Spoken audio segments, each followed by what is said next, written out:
Жақында бір жақыным менен көрістім.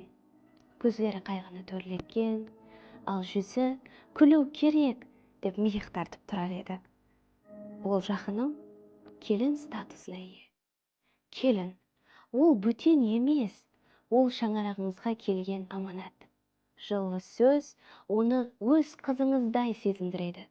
Бір ауыз түсінсу, мың ауыз ескертуден күшлі. Сабыр бар жерде сыйластық та өседі. Ұлыңыз сіздің жүрегіңіздің бір бөлегі, ал оның бақыты келініңіздің тыныштығынан басылады. Келін жалтақ ол, себебі өз үйін таслап келіп отыр. Ал жүрегі болса нәзік. Ол қаталдықпенен емес, мейірімменен ашылады. Қатты сөзбенен емес, үлгіменен көрсетілген іс әулетларға мәңгі қалады. Ал шаңырақтың берекеті жас жүректерге берген ақ патияменен үйлеседі.